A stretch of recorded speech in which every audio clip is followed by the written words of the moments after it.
qu'un désir, être près de toi et sentir tes bras, ô Père.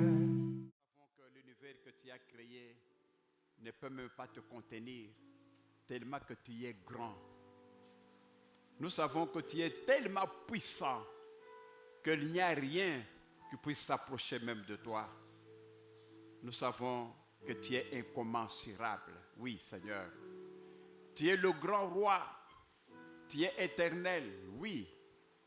Avant toi, c'est toi qui étais là. Et après toi, c'est toi qui seras encore là. Parce que tu n'as pas de commencement, tu n'as pas de fin. Moi, je préfère t'appeler moins l'infinitif à plus infinitif. Oui, tu es Dieu. Tu es le grand roi. C'est pourquoi nous t'avons célébré, nous t'avons loué et nous t'avons exalté. Maintenant, je me tiens devant ton peuple, Seigneur, pour leur parler de ta part. Oui, Seigneur. C'est de la parole de Dieu qu'il s'agit. Donc, ta parole, toi-même, Seigneur, parce que tu es la parole. Alors, Seigneur, oué-moi de ta force, de ta puissance, de l'intelligence, afin que tout ce que je vais dire, que je le dise en ton nom, et que cette parole, une fois atterrie chez tes fidèles, qu'ils puissent l'observer, qu'ils puissent la comprendre comme venant de toi, pas de moi. Je veux m'effacer, Seigneur, que seul toi tu t'élèves, oh Jésus. En même temps, je rallume les sans-effet. Tout esprit de défilement des pensées, tout esprit de distraction, tout esprit d'opposition qui ne confesse pas ton nom dans l'Église, et cela dans le nom puissant de Jésus.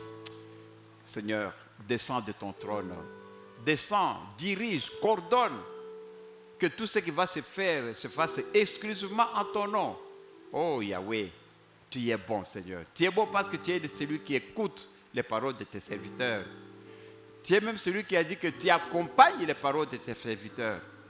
Alors je suis content de savoir que tu as accompagné ces paroles. C'est pourquoi je te dis merci. Merci Jésus. Merci l'Éternel.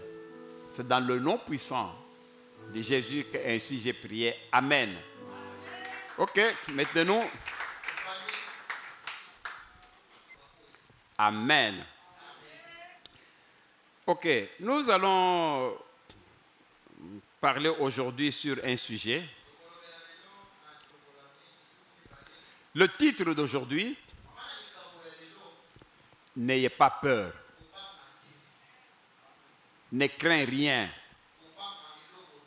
Voilà. Ne crains rien. N'ayez pas peur. Voilà de quoi nous allons parler aujourd'hui. Vous savez, la peur, c'est une des armes redoutables que l'ennemi utilise. C'est pour paralyser et avorter la destinée des enfants de Dieu. Et la peur est une grande cause des échecs dans la société. Alors, on a peur d'échouer, on a peur du prix, on a peur de donner, on a peur de la maladie, on a peur de tomber dans les péchés, on a peur du diable, on a peur qu'on vous critique, on a peur des oppositions, on a peur de la pauvreté, on a peur de la prospérité. La peur, c'est une arme. Non seulement Satan utilise la peur comme arme, Dieu aussi utilise la peur comme arme.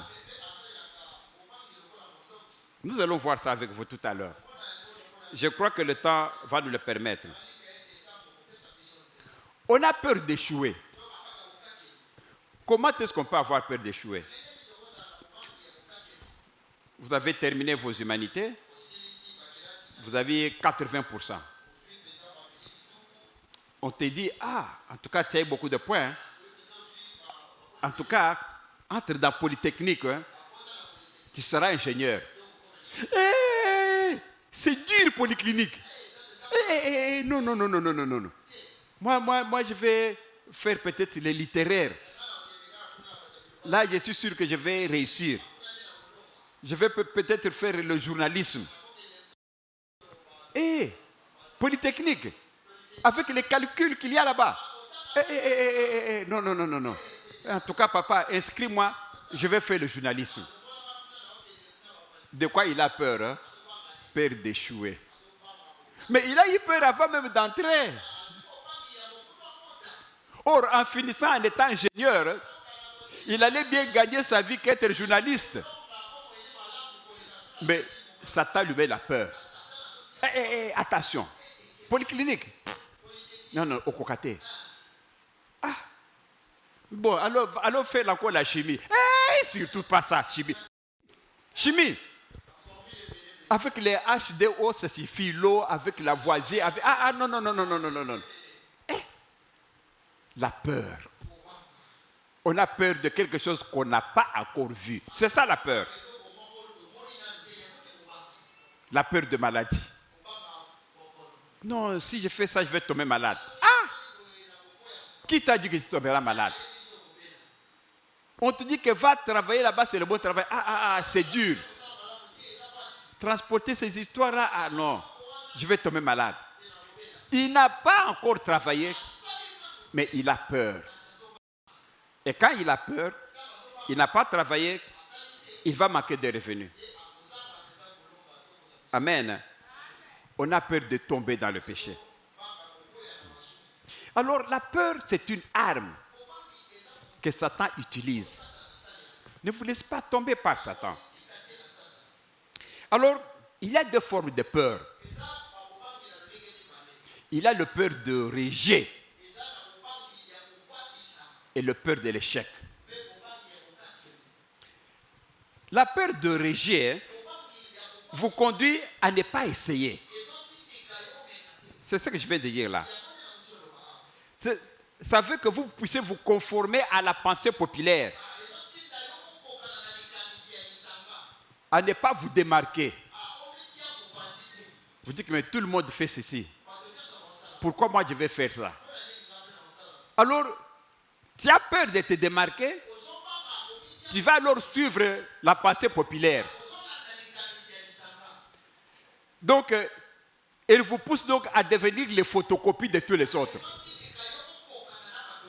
C'est ça la peur de rejet.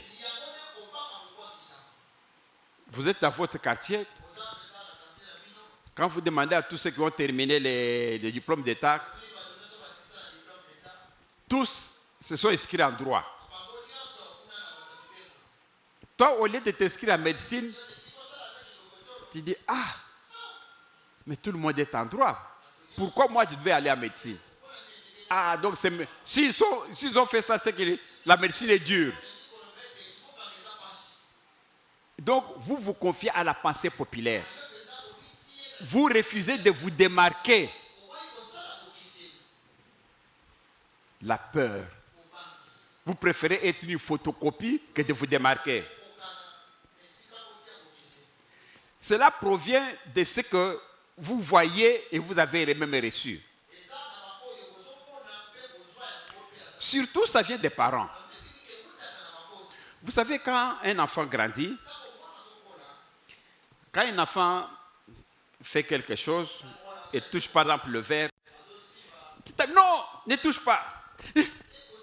L'enfant a peur. On va me taper. Quand l'enfant veut arriver quelque part, non, n'arrive pas là. Parce que quand un enfant, l'enfant grandit, l'enfant a deux sortes de peurs. L'enfant a peur de tomber et l'enfant a peur de bruit. Ce sont les deux formes de peur que l'enfant a. Parce que même un enfant, quand il est petit, 3 mois là, amène lui-même un chien, un petit chien là-bas. Non, il n'a pas peur. Il peut même lui mettre les doigts dans sa bouche. Tu vois, hein? Alors que vous, les adultes, regarde, il n'a pas peur. L'enfant n'a pas peur. L'enfant a peur de deux choses. Peur de tomber et puis peur de bruit. Quand un enfant est là, elle attend un bruit choc. Vous voyez, l'enfant s'exclame. C'est de ça que l'enfant a peur. Ou bien, quand vous êtes avec un enfant, l'enfant veut par exemple tomber. Vous voyez que l'enfant a peur de tomber. Toutes ces autres peurs-là viennent quand quelqu'un grandit. Et ça vient des parents. Tu dis à un enfant, ne fais pas ça. Tu tapes et l'enfant a peur. Alors, l'enfant ne peut pas faire ça parce qu'il a peur d'être rejeté encore. Alors, il préfère faire comme tout le monde. Or, ce qu'il pouvait faire là, ça pouvait être bénéfique pour lui. Mais il a peur de se démarquer. Alors, c'est ce qu'on dit que celui qui ne dérange pas se range. Quand on ne veut pas quand on ne veut pas être différent des autres, c'est qu'on s'arrange là où les autres sont. Mais qu'est-ce qui te dit que ce que tu devais faire là était mauvais? Parce qu'on se pose toujours la question. Qu'est-ce qu'on va penser? Tu te dis que si je fais ça, qu'est-ce qu'on va penser? Les êtres vont me rejeter. Ou ils ne vont pas m'approuver. Il y a ça me vient en tête maintenant, Dieu merci. Il y a une dame que je connais, et un collègue aussi que je connais. Qu'est-ce qui se passe? Le collègue est handicapé. Il a un handicap, donc il a un handicap. C'est-à-dire qu'il y a... je ne vais pas citer pour que la personne ne puisse pas se reconnaître. La personne a un handicap. Je prends un exemple. Il a un œil seulement. L'autre, quand il était enfant, il jouait. On lui avait envoyé une pierre. Un œil est parti. Il a seulement un œil. Bon, il a grandi avec cet œil. Il a fini l'université. Alors, il veut épouser une fille. Il trouve une fille. Il dit que non, tu me plais, je vais t'épouser. Ah, la fille accepte. Alors, il fallait maintenant que la fille dise à la famille que bon, je vais vous présenter quelqu'un qui fait m'épouser. Ah, Ozi Mobile, ça va. La famille s'est réunie et monsieur maintenant vient se présenter. Voilà, c'est lui que je vais épouser. Tolé, sa maman, son papa, ses frères et sœurs. Dès que l'homme est parti, comment tu peux épouser un homme bon qui a seulement un œil? Non, arrête. Pourquoi? Une opposition farouche. On ne fait pas. Non, non. Est-ce que mes belles baluka kango, aucun n'a célèbre bandi koluka? C'est-à-dire comme il voyait au côté pasteur Benjamin. Bon, na lingi yako balangay. Et ça la bongo. Alors tout ça dit en tout cas que le comble mususu ou bien c'est là mon bali mususu. Ngana va de boye, na zela kasikoyo akomiye la femme n'a pas voulu se ranger derrière. Vous voyez, tout le monde ne voulait pas de cet homme. Pourquoi? Parce que il a un œil de moins. Donc, la femme s'est posé des questions. Si j'accepte cet homme, qu'est-ce qu'ils vont dire? La peur d'être rejeté. La peur de ce qu'ils ne vont pas approuver. La peur. Et tout ça, c'est ce qui hante les personnes. Et cette fille-là, je l'admire. Elle a dit, ok, si vous ne voulez pas de lui, moi, je veux de lui. Donc, moi, je vais l'épouser. Mais ce qu'on dit, alors, pas ici. Vos fans, moi, c'est mon mari. La fille a dit non. Alors, il a commencé à fréquenter le monsieur, ils ont continué ensemble. Alors, quelques temps après, quelques membres de famille, bon, botikaye, ba oncle mon, mais aling mo bali na ye, mais bino bolu ke bon, alors qu'on va mais wapi ya bino kutu to so bonate. Oh, abalawana teme. Ya binoa pi ya kitoko. Vous n'en avez même pas. Bon, il y a un oncle qui a dit non. Allez, allez, bon. Le monsieur est parti, on a doté. Ce monsieur-là a donné la dot. Aujourd'hui, au moment où je vous parle ici, je connais le monsieur, je ne peux pas le citer. Donc, Fiwana, Joseph y a famille. Parce que l'homme là, un homme très riche, un homme très bien. Et puis, Azape Moubali a beaucoup cité. Je suis en bongo, la femme a une Prado qui tokwana. Prado, lui, il voyage, il est aussi la femme est très bonne. Maintenant, ces gens-là, qui ne voulaient pas de cet homme-là, ils commencent à venir à Katimini. Salut Sangaye, hein? Naza malade, hein? Mais bon, on a vu toi. Quand on parle de Boubouya Kiwana, vous comprenez? Évitez la peur. Évitez de vous dire que non, qu'est-ce qu'on va dire? Mais ce qu'ils vont dire, je m'en fous.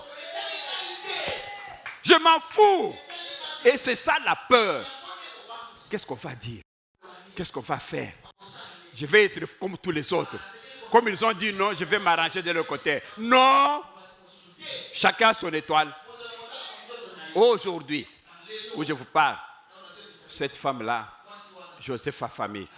Elle voyage, elle revient.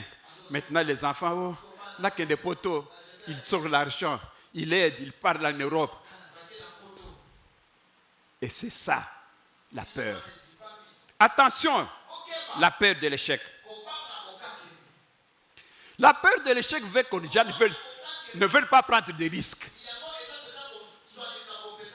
Parce que tu dis que, si je fais ça, c'est mon bongo. Tu as peur de l'échec. Tu vois que nous sommes période d'Abassafou. Tu dis, c'est quoi, bon, je vais acheter les safou na tek. Et ce qui n'a pas safou, ce qui n'a pas 2 jours, au Coppola, je vais perdre de l'argent. Donc tu as la peur d'échouer. Qui te dit que safou na oler koya nango, au côté kangonyo surtout pendant le jour te. Tu as cette peur-là. Et celui qui n'a pas peur peut partir à Louf, à Banzangung, il achète ses safou, il vient, à 10h il arrive, à 14h tout est terminé. Il a son argent. Toi tu as eu peur d'échouer, tu n'as pas acheté les safou, tu seras là, tu n'as rien eu. La peur. Amen. La peur est une arme de Satan.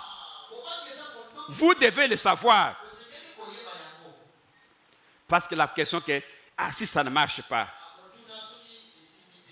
Et tu sais ce que la peur fait? Ça vous remet toujours à faire au lendemain ce que vous devez faire aujourd'hui. Tu devais faire quelque chose, aller acheter les safou. Bon, on va voir demain.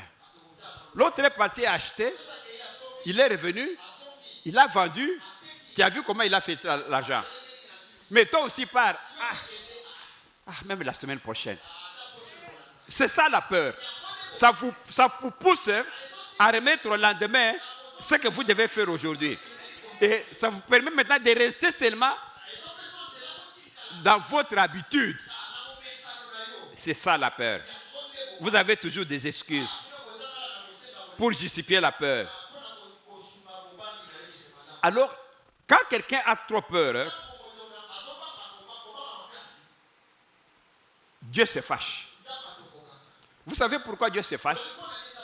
Parce que quand quelqu'un a peur, quelqu'un ne considère pas que Dieu existe. Quelqu'un ne voit pas que Dieu peut me sortir de cette situation. La personne ignore Dieu. La personne ignore Dieu.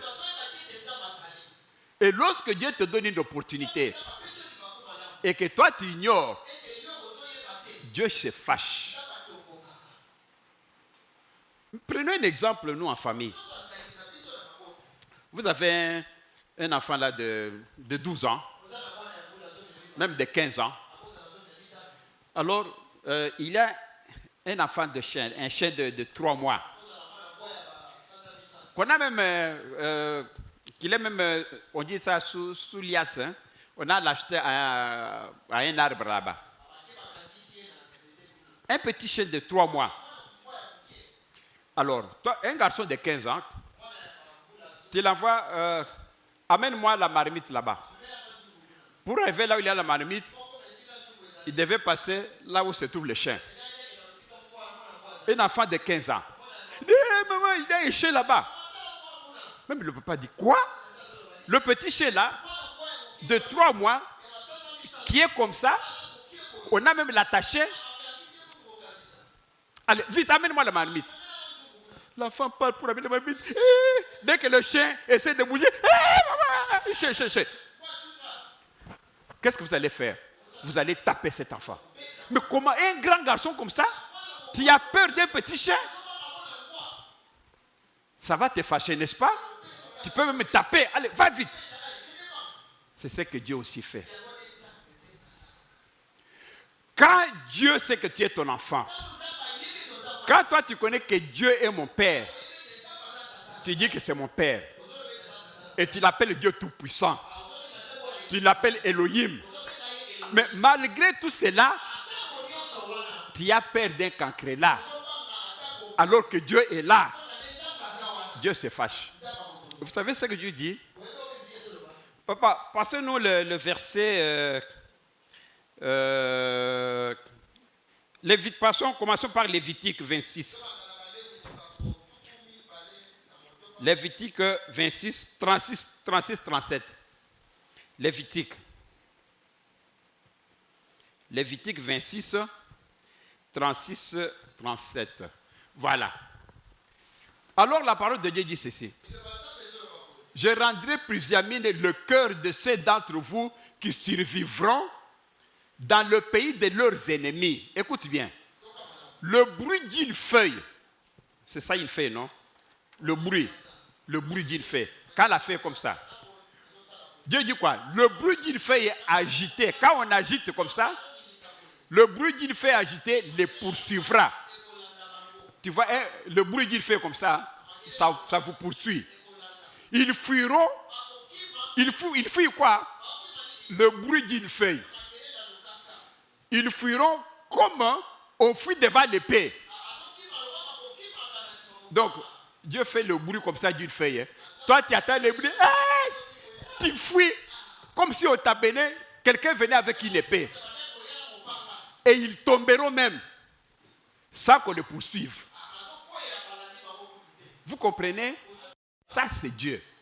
Lorsque Dieu vous demande de ne pas avoir peur, et je vous dis que dans la Bible, il est dit 366 fois, ne crains rien. N'est-ce pas vrai? Un peu partout dans la Bible, on vous dit, ne crains rien. Mais quand Dieu vous dit, ne crains rien, et vous craignez, le Seigneur vous dit, quand moi je vous dis, ne crains rien, vous craignez, hein? Maintenant, je vais vous faire trembler comme une feuille. Donc, Dieu va vous donner maintenant la peur. Hein? Toi-même, tu seras là. Tu es en train de trembler. Ça, c'est maintenant Dieu qui te fait trembler comme une feuille. Pourquoi? Parce que Dieu est fâché. Je te demande de ne pas craindre. De quoi tu as peur? Tu as peur d'un petit Satan? Mais c'est un cancre là. Comment toi tu as peur? Dieu te dit, tu n'entends toujours pas? Dieu dit qu'il va te faire, lui-même va te faire trembler comme une feuille. Comme cela qu'on a vu. Alors, ils se renverseront les uns contre les autres, comme devant l'épée, sans qu'on les poursuive. Sur base du bruit seulement, ils vont fuir. Attention, il t'arrive, il tombe. L'autre va tomber sur lui. L'autre va tomber. Mais de quoi ils ont peur? Le bruit d'une feuille agitée. Amen. Vous comprenez la peur? Et puis, passez-nous 1 Samuel 28. 1 Samuel 28, 5, 6. 1 Samuel 28, 5, 6. 1 Samuel 28, 5. À la vue du camp des Philistins, Saül fut saisi de crainte. La crainte, c'est la peur. Et un violent tremblement s'empara de son cœur. Continuez. Saül consulta l'Éternel, et l'Éternel ne lui répondit point, ni par des songes, ni par les prophètes. La peur. Il a eu quoi? Il a eu la peur. La peur, il ne faut pas l'avoir. Passons-nous maintenant 2 Rois 7. 2 Rois 7. 6, 7. 2 Rois 7, 6, 7. 2 Rois 7, 6, 7. 2 Rois 7, 6 maintenant. Le Seigneur avait fait entendre dans le camp des Syriens un bruit de chars et un bruit de chevaux, le bruit d'une grande armée, et l'un à l'autre, voici le roi d'Israël a pris à sa solde contre nous les rois des Égyptiens et les rois égyptiens pour venir nous attaquer. Ici, vous connaissez cette histoire. Il y avait les Syriens qui avaient encerclé les Israéliens. Alors, rien n'entrait, rien ne sortait. C'était quoi? C'était, on peut prendre l'exemple par exemple de Kinshasa. Alors, les ennemis encerclent tout Kinshasa. Du côté de Kikwit, aucun camion n'entre. Du côté de Bas-Congo, aucun camion n'entre. Du côté de Brazzaville, rien n'entre. Donc, Kinshasa est enclavé. Qu'est-ce qui va se passer? Après 3 mois, il n'y aura pas de manioc. Après 6 mois, il n'y aura... Donc, les gens vont manger tout ce qu'ils ont, ils vont épuiser. Et il y aura maintenant la famine. C'est ce qui s'était passé. Alors, le peuple israélien ne savait plus quoi faire. Ils ne peuvent pas sortir parce que les militaires sont partout. C'est comme ça parfois qu'on luttait dans le passé. On vous dit qu'on va vous asphyxier. On va voir ce que vous allez manger. Bokoliana. Alors, à un certain moment, c'était terrible. Les gens pouvaient même commencer à se manger parce qu'il n'y avait rien à manger. Alors, ils ont prié à l'Éternel. Qu'est-ce que l'Éternel a fait? Quelque part, il avait des lépreux. Alors, les lépreux se sont dit ceci. Nous, on pouvait aller là-bas manger. Mais on ne peut pas y aller parce qu'il n'y a rien. Les soldats syriens encerclent la ville. Nous, les lépreux qui sommes ailleurs, si nous restons ici, nous mourrons de faim. Alors, si nous partons là-bas, ils vont nous tuer. Alors, allons-y quand même. Comme ça, ils nous tuent. Ça, c'était Dieu qui les avait inspirés. Et quand les lépreux ont commencé à aller maintenant en Israël, là où les soldats étaient entourés, parce que comment ils pouvaient entrer? Parce que c'était encerclé par les militaires syriens. Alors, les lépreux ont commencé à marcher. On va aller, que ces militaires-là nous tuent. Alors, quand ils marchaient, voilà maintenant comment Dieu aussi utilise la peur. Parce que la peur est une arme. Alors, les simples pas des lépreux, Dieu a transformé les pas. C'est devenu des grands bruits de chars, des avions de combat. Les Syriens qui étaient là-bas, vous entendez? Oh, mais ça doit être des chars et des grands... Donc les Syriens, les Israéliens, sûrement qu'ils ont commandé des grandes armées pour venir nous tuer. Donc, alors que ce sont les lépreux qui marchaient, Dieu a transformé les pas en des bruits de chars. Qu'est-ce qui s'est passé?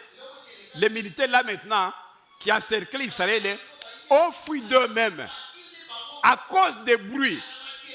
Ils ont entendu comme étant des bruits de chars. C'est ce qu'on dit ici. Le Seigneur avait fait entendre. Vous voyez, le Seigneur a fait entendre dans le camp des Syriens un bruit de chars et un bruit de chevaux. Donc, eux entendaient maintenant le bruit de chars. Et ça sont des chars. Et les chevaux. Donc, Dieu a fait entendre ce bruit-là. Le bruit d'une grande armée. Donc, les lépreux marchent, mais eux entendent le bruit d'une grande armée. Et ils s'étaient dit l'un à l'autre. Alors, ils commencent à se raconter. Voici, le roi d'Israël là a pris à sa solde pour son compte les rois des Héritiens et les rois des Égyptiens pour venir nous attaquer. Verset suivant. Alors, qu'est-ce qu'ils ont fait? Ils ont fui. Est-ce qu'ils ont vu cette armée? Ils n'ont rien vu. Ce sont les lépreux qui marchaient, mais Dieu a transformé cela en bruit. Et maintenant, qu'est-ce qu'ils ont eu?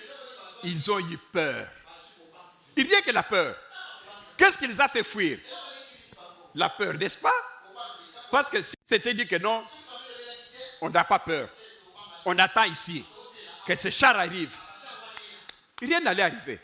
Parce qu'il n'y avait pas de char. C'était seulement le bruit que Dieu avait amplifié. Et quand ils ont entendu des bruits, ils ont fui. La peur. Ici, Dieu a utilisé la peur pour que d'autres puissent fuir. Dieu n'a pas utilisé une arme.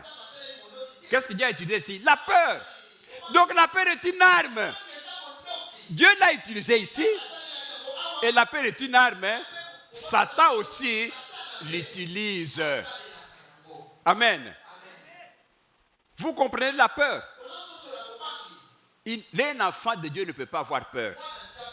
Parce que s'il a peur, c'est qu'il dénigre son Dieu. On va terminer par là.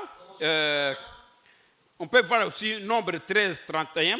Nombre 13, 31 à 33.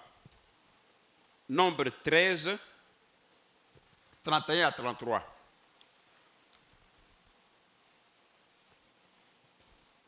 Nombre 13, 31 à 33.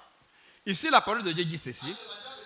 Mais les hommes qui étaient allés lui dire, nous ne pouvons pas monter contre ce peuple, car il est plus fort que nous.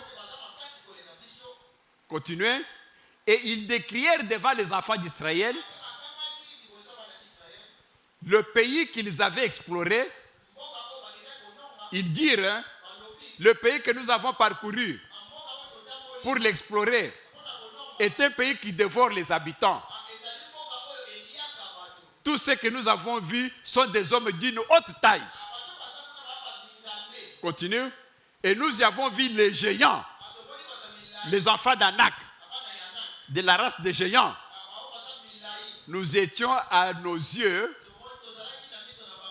et à leurs yeux comme des sauterelles.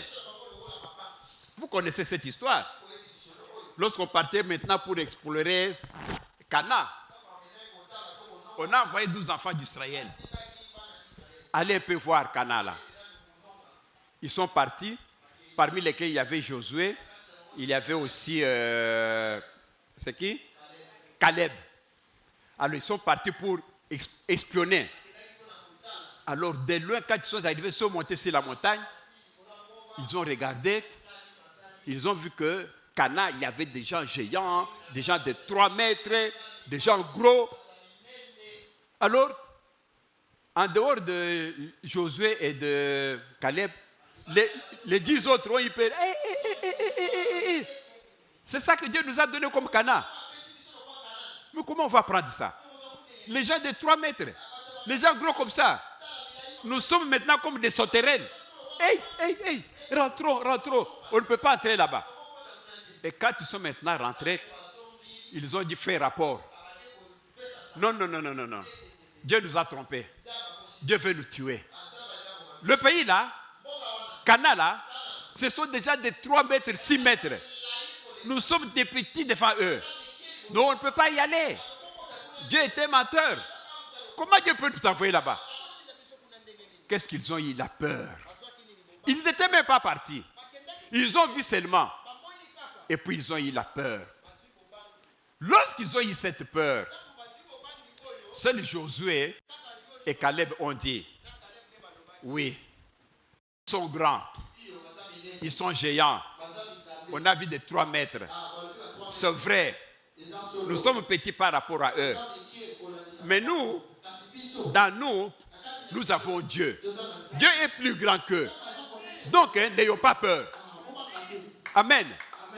Vous avez compris? Qu'est-ce que Dieu avait fait? Dieu s'est fâché contre les 10 autres là. Et Dieu les a tous tués. Vous comprenez? Pour les gens qui ont peur, Dieu les a tous tués. Ils ne sont pas rentrés au Canaan. Pourquoi? Parce qu'ils ont eu peur. Mais Dieu vous dit qu'il est avec vous. Mais comment vous pouvez avoir peur déjà, même s'ils ont 3 mètres? Mais Dieu a 1000 mètres. Pourquoi avoir peur d'eux? La peur a fait qu'ils sont venus pour décourager les enfants d'Israël. La peur est une arme que vous ne devez pas avoir. Si vous continuez à avoir peur, Dieu va vous laisser dans votre peur. Dieu peut même vous tuer. On a vu, non? Les 10 personnes là qui voulaient partir à Canaan. Dieu les a tous tués. Pourquoi? Parce qu'ils ont eu peur. Tu ne peux pas avoir peur si tu as Dieu. Est-ce que vous comprenez? Qu'est-ce que dit la parole de Dieu ici? Papa, donne-nous Ésaïe 41, 10 à 13. Ésaïe 41, 10, 13. Ésaïe 41, 10, 13. Ésaïe 41, voilà. Que dit la parole de Dieu? Ne crains rien. Dieu s'adresse à qui? À vous. Ne crains rien. Pourquoi Dieu dit ne crains rien? Parce qu'il est plus fort que tous. Qui peut battre Dieu? Si tu es avec Dieu, qui sera contre toi? Ne crains rien, car je suis avec toi. Qu'on le dise comment? Dieu dit qu'il est avec toi. Ne crains rien, car je suis avec toi. Ne promène pas des regards inquiets. Tu es là, des regards inquiets. Dieu dit ne te promène pas des regards inquiets. Vois Jésus, c'est tout. Tu regardes à côté, tu regardes qui? Qui va venir te sauver? Ne promène pas tes regards inquiets, car je suis ton Dieu. Je te fortifie. Je viens à ton secours. Je te soutiens de ma main droite triomphante. Ah non! Pourquoi vous avez peur? Non! La peur est une arme redoutable qu'utilise Satan. Je vous ai parlé de l'histoire de cette fille qui a épousé un collègue. S'il avait eu peur, il n'allait pas voir son mariage. Et toutes ces sœurs-là qui disaient que ils sont aujourd'hui nulle part. Oh, Fada, c'est le mobile. Azela. Oui, c'est ça. Mais l'autre a dit non, ça c'est une opportunité. Dans une mobile. Accident qu'on voyait la mouton surtout. Bon, il a expliqué non, il est temps, enfin, ban basakana, comme ça va qu'il y ait bêté na liste, dès à perdre de liste naïe. À sa mobilité, est-ce qu'elle a tu jupe? Ah! Non, vraiment, n'ayez pas peur. N'ayez pas peur. L'Éternel dit que... Ah, il continue. Voici, ils seront confondus. Ils seront confondus. Ils seront couverts de honte. tous ceux qui sont irrités contre toi, ils seront réduits à rien. N'ayez pas peur. Ils seront réduits à rien. Ils périront. Ceux qui disputent contre toi. Et le dernier verset. Tu les chercheras, tu ne les trouveras pas. C'est comme les Égyptiens, quand on a traversé la mer Rouge. Ils sont tous tombés dans la mer Rouge. L'Éternel a dit, et les Égyptiens que vous voyez aujourd'hui, vous ne les verrez plus jamais. Parce que Dieu était avec eux. Ceux qui te suscitent querelle. Ceux qui te... Oh, mais tu changes un peu trop vite.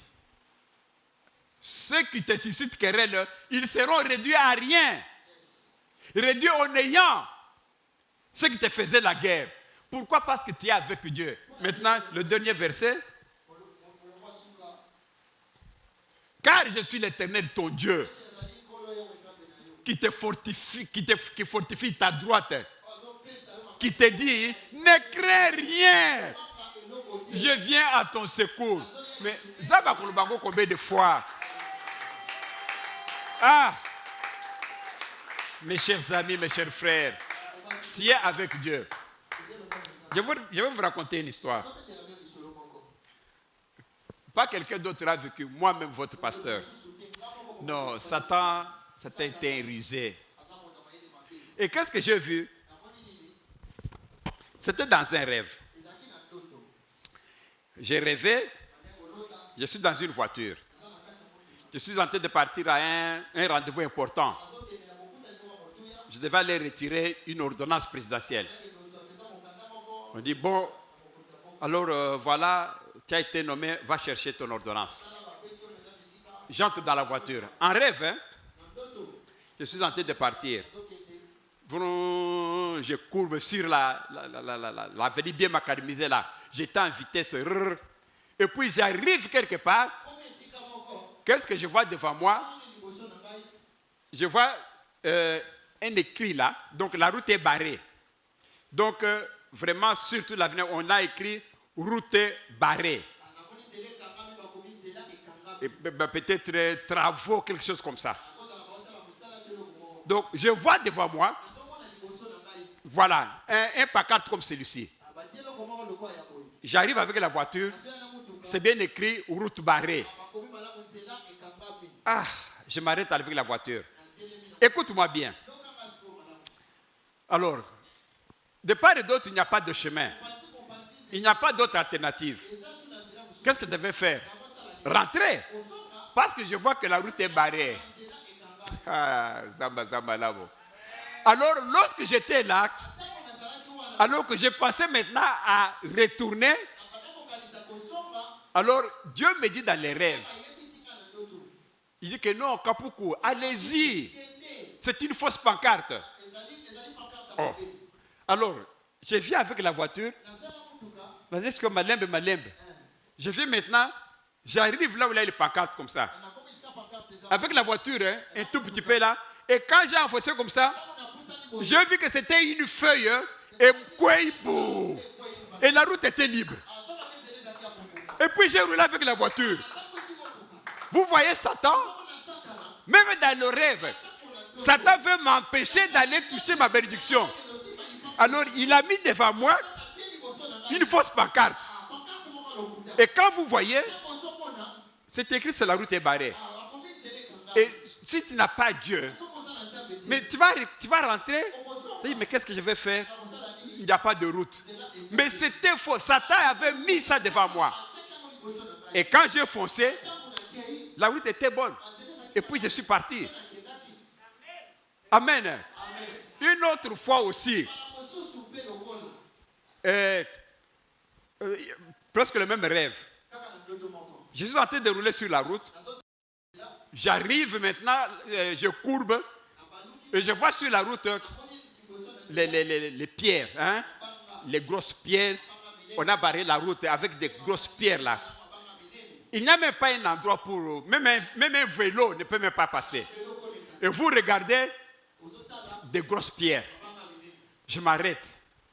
Je dis, ah là là, Pourtant, je dois partir là-bas. Qu'est-ce que je dois faire? Alors, je suis en train de m'imaginer comment je vais rentrer. Le Seigneur me dit, ce sont des fausses pierres. Ah, c'est vrai. Alors, je commence à venir avec la voiture. Je viens petit à petit, dans les rêves. Hein.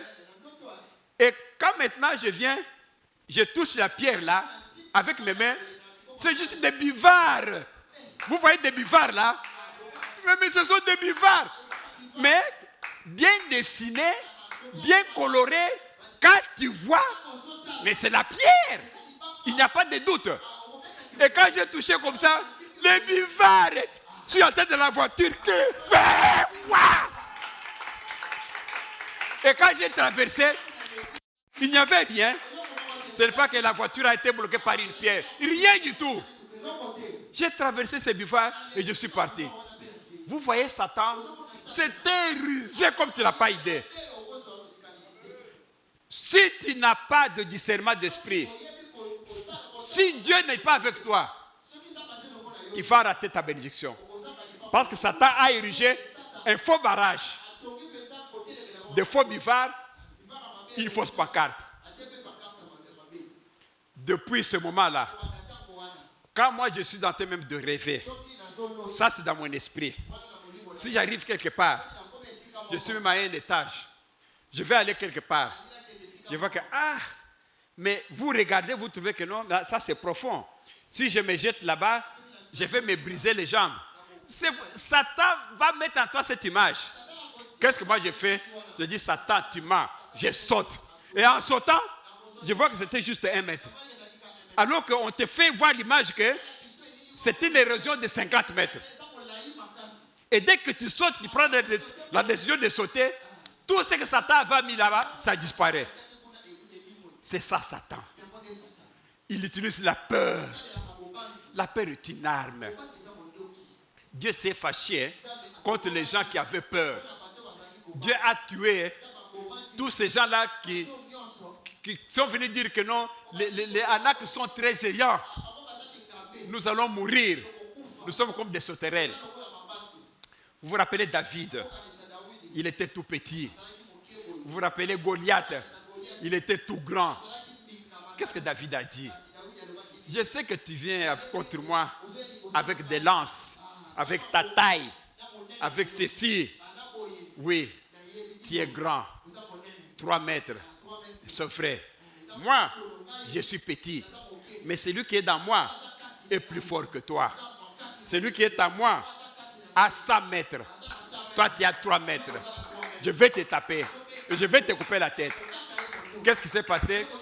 Il a coupé la tête de Goliath. Il a vaincu la peur. Si Goliath n'a pas vaincu la peur, il allait aussi fuir. Comme tous les Israéliens avaient fui. Mais David n'a pas eu peur. Amen. Alors, la peur, il y a 4 choses que vous devez éviter. N'ayez pas la peur. N'ayez pas l'inquiétude. N'ayez pas de soucis. Ce sont des éléments qui font que quand il y en a, tu nies que tu as la foi. Quelqu'un qui a la foi ne peut pas avoir peur. Moi, j'ai la foi que Dieu est là. Pourquoi je dois avoir peur? Si j'ai peur, c'est que je ne crois pas en Dieu. Il ne faut pas avoir peur. Donc, évitez d'avoir peur.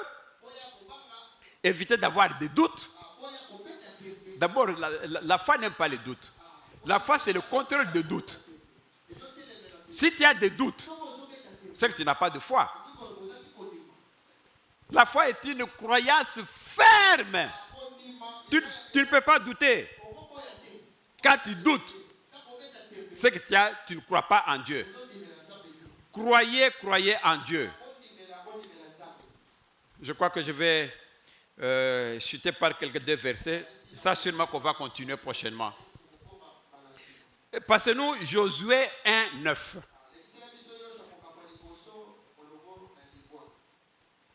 Et puis nous allons terminer par Philippiens 4, 6 à 7. Josué 1, 9. Josué 1, 9. Josué 1, 9. Ça dit quoi?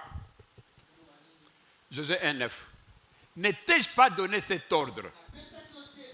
Fortifie-toi et prends courage. Ne t'effraie pas. N'ayez pas peur. Ne t'effraie point. Et ne t'épouvante point. Car l'Éternel, ton Dieu, est avec toi dans tout ce que tu entreprendras. Qu'est-ce qu'on dit? Tout ce que tu vas faire. J'ai parlé des safou. Tu veux vendre les safou. Tu veux vendre les tomates. Oh, ceux qui n'ont pas de non. On dit que ne t'épouvante pas. Car l'Éternel est avec toi. Si l'Éternel est avec toi, moi je pars acheter les tomates. Je sais que les tomates, dans 3 jours, si ce n'est pas vendu, tout sera pourri. Moi je pars quand même, j'achète les tomates. Je sais que le camion va arriver demain, je vais vendre. En cours de route, le camion tombe en panne. Moi je vais m'agenouiller. Je vais dire, Seigneur, tu as dit dans Josué 1,9 ceci. Josué 1,9. Tu m'as dit que, tu dis à ta prière, hein, Seigneur, tu m'as dit que, ne t'ai-je pas donné cet ordre? Fortifie-toi et prends courage. Oui, Seigneur, j'ai le courage. Tu m'as dit que ne t'effraie point et ne te vante pas. Oui, je n'ai pas peur que ma tomate ne soit copole. Car l'Éternel, ton Dieu, est avec toi. Seigneur, tu as dit que tu es avec moi. Car ton Dieu est avec toi dans tout ce que j'entreprendrai. Maintenant, j'ai acheté les tomates. Le camion est en panne. Ce camion ne peut quitter ce que dans une semaine. Mais toi, tu as dit que je ne me décourage pas. Seigneur, toi-même, hein, tu vas devenir le congélateur. Toi-même, hein, mes tomates ici au copolaté. Même dans une semaine, je vais arriver à Kinshasa, je vais les vendre. Dis à Dieu, rappelle à Dieu ceci. Tu lui rappelles ça. Et reste avec tes tomates. Je vous dis, mon Dieu que je prie, le Dieu que tu connais mal là, tu pries comme ça, tu as tes tomates là, ça va faire une semaine. Ça ne va pas pourrir. Et quand tu vas l'amener ici, les gens vont dire, oh tomato yakindoki. Comment tomate yaboyeko ça une semaine pour la terre? Tu vas dire que oui, Dokinanga c'est Dieu. Parce que c'est Dieu qui m'a dit qu'il sera avec toi dans tout ce que j'entreprendrai. N'ayez pas peur. Peur de rejet. Peur de qu'est-ce qu'on va dire. Non. Ce qu'ils vont dire, hein, ce n'est pas mon problème. Devant un problème, quand tu es devant un problème, ne vois pas le problème, mais vois celui qui t'a donné la promesse. Vois Dieu qui t'a donné la promesse. Surtout, devant un problème, rappelle-toi par le passé ce que Dieu a fait pour toi. Amen. Et rappelez-vous ce que Dieu a fait pour vous. Dès que vous vous rappelez que Dieu a fait pour vous, ça va vous donner la foi et le courage. Que celui qui avait fait pour vous celui-là va encore faire parce qu'il est vivant. Rappelez-vous, je venais de parler de David. David, devant Saoul, il dit, le roi Saoul, moi je vais me battre avec ce monsieur-là. Saoul lui dit, mais tu n'es qu'un petit. Comment tu vas te battre avec quelqu'un qui a 3 mètres? Toi, tu n'as qu'un mètre et demi. Tu n'as même pas de biceps. C'est quoi tu es tenté de raconter? Et tu sais ce que David lui a dit. Il lui dit que le roi Saoul, Dieu qui a permis que moi je tue les lions. Donc, David s'est rappelé de ce que Dieu avait fait pour lui. Il a dit que devant un lion, j'ai arrêté les lions. Je l'ai étranglé. J'ai enlevé le brebis de sa gueule. Je l'ai tué. Aussi, il y avait ours qui était venu, qui avait attrapé le brebis. J'ai couru. J'ai attrapé l'ours. J'ai arraché le brebis. je l'ai tué. Si Dieu a fait pour moi cela, ce Dieu-là aussi va me donner la victoire devant Goliath. Vous aussi.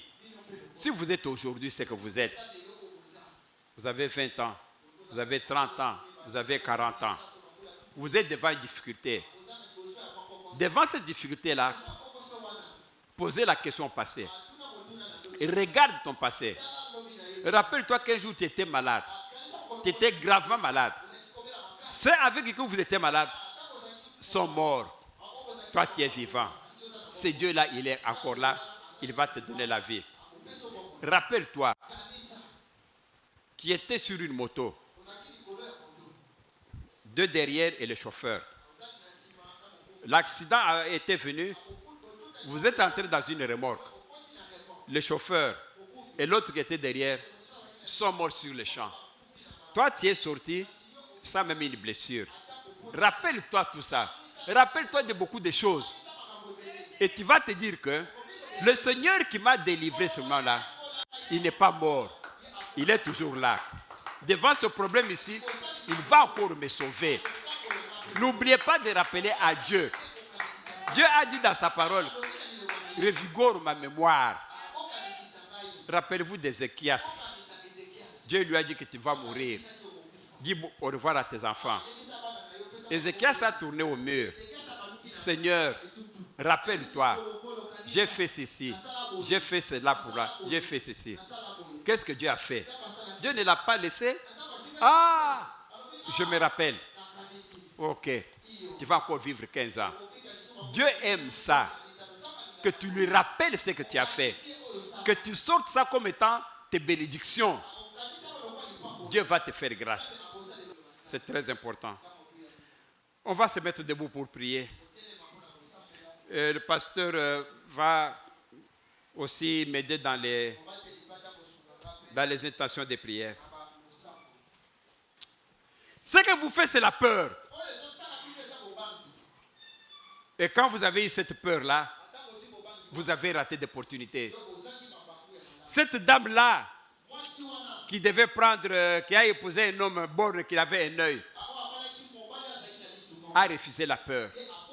Aujourd'hui, elle vit dans son bonheur. Cette maman-là, qui ne voulait pas acheter les safous, a pu les acheter. Elle n'a pas eu peur. Ce que vous a fait, vous avez raté votre bénédiction à cause de la peur. Derrière la peur, il y a une personne. Satan. On a vu avec vous les lépreux marcher. La Bible a dit quoi? L'Éternel a fait entendre le bruit des chars et des chevaux. Et les Israéliens ont fui. Dieu lui-même a fait entendre le bruit. Donc, a donné la peur. Satan aussi fait ça. Il utilise aussi la peur pour faire dire que non, si tu achètes les safous, tu vas perdre ton argent. Il t'a donné la peur. Tu n'as pas acheté, tu as raté l'argent. La peur. Pourquoi tu as eu peur? Pourquoi? Tu as eu un fiancé. Il te dit qu'il veut t'épouser. Un jour, vous le voyez avec une copine. Mais ça, c'est quel mari? Tu as peur de souffrir. Peut-être, tu l'as vu un jour en train de fumer. Moi, je n'aime pas les hommes qui fument. Non, maman. Les hommes changent. Tu peux le changer. N'ayez pas peur. Tu as un Dieu ou bien tu n'as pas de Dieu? Si tu as un Dieu, tu fais confiance en ton Dieu. Dieu peut changer une personne. Pourquoi tu as peur? La peur tue. La peur vous fait manquer d'opportunités. Ça, c'est ça. C'est lui qui est derrière cette peur-là. C'est Satan. Chaque fois que tu as peur, rappelle-toi de Josué 1,9. Josué 1,9. Repassez-nous encore Josué 1,9. Rappelle-toi de Josué 1,9. Fortifie-toi. Prends courage. Amen. On va prier. Vous allez, il y a un verset biblique. Père,